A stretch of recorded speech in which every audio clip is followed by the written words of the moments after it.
Alright. Should hopefully be the last of the bullshit. Oh fuck, that stinks. That wasn't supposed to happen. Dyna is up on the lift. That can only mean one thing. I got these +2 dampener rods from Trackerdie, these gold preload adjusters from Speed Merchant, and the gold valve emulator kit from Racetech. Similar kit to the one we put on the Street Bob not too long ago. So as I said in that video, everyone is gonna have a different setup with this Racetech kit. Obviously that's no different than this bike. The setup is completely different. The actual kit is a little bit different, but it's gonna be a very similar install. And of course I'll go into more detail with that as we get into it. But first off, fender's gotta come off, front wheels gotta come off, brake calipers gotta come off, and then gotta get an Allen bolt, I'm not sure what size yet, or an Allen key up in here, drain all the fluid out just like we did on the Street Bob, and then we can start taking the tubes out. Let's go ahead and get this fender and front wheel off, jack the bike up, and start working on draining and getting everything disassembled.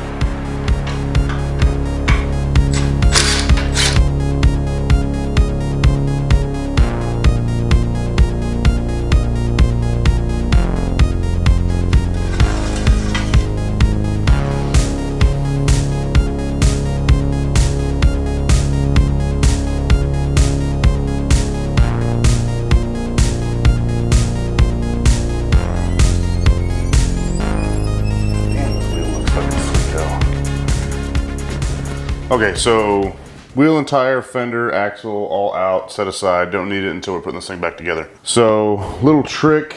These drain bolts in here, the ones that actually connect to the bottom of the stock dampener rods, they do not want to come loose without the axle because these just spin.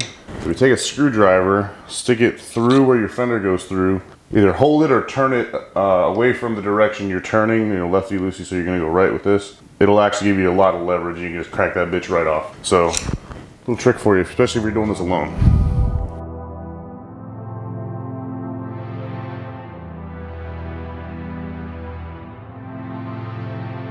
So now using this 6mm, I'm going to loosen up these bolts, drain the fluid, and I'm gonna pop the caps off and let the fluid come on out. Now these bolts are one of the few things that gets reused in this kit, so these need to be cleaned and set aside.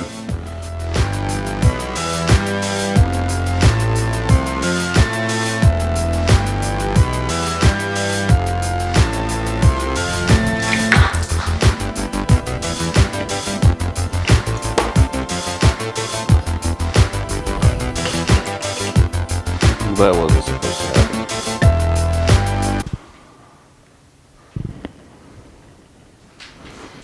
Okay, so I'm gonna let this drain for a little while, and I'm gonna go change because I just got bukkaki'd. So yeah. Okay, now that I've received payment from this motorcycle for the fucking facial I just got, I'm gonna go ahead and pop the fork caps loose. Not sure if I have a socket that's gonna fit them or not. I should.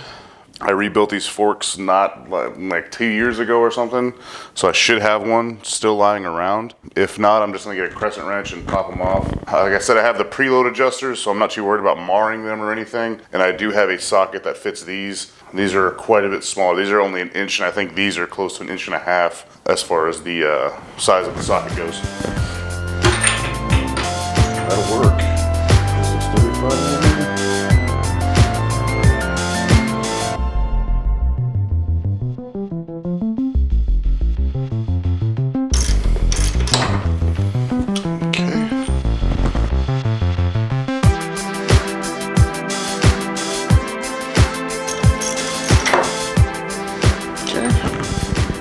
As you can probably tell, there was not a lot of preload on this setup, and when I rebuilt these forks about 2 years ago, I did put the progressive springs in there. They're like $90 set, so definitely not the highest quality set, but they worked pretty well.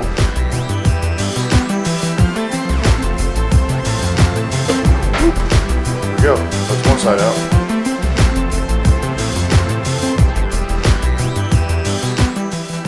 Number two. I'll get Oh, all this shit taken apart.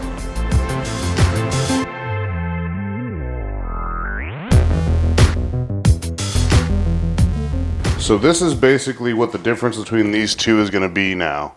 So this is the original setup. It had the damper rod, the rebound spring, and then straight into the progressive wound spring. And then it had the PVC spacer and the cap on top, which isn't shown here. And this is the new setup. It's got the +2 dampener rod from Trackerdie, the gold valve emulator.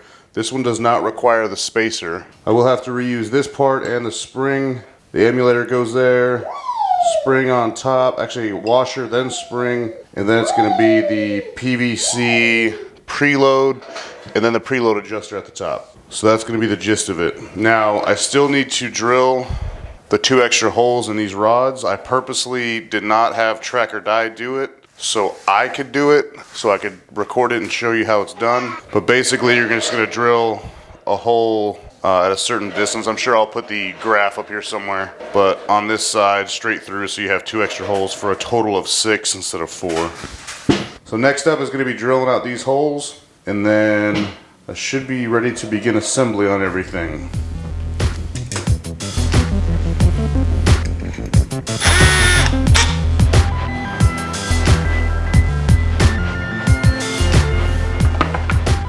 Okay, now the instructions specifically say to drill these holes above the lowest hole to maintain the integrity of the dampener rod. So you don't want to drill it 10 millimeters above this one. You basically want to drill it 20 millimeters center to center from the bottom one.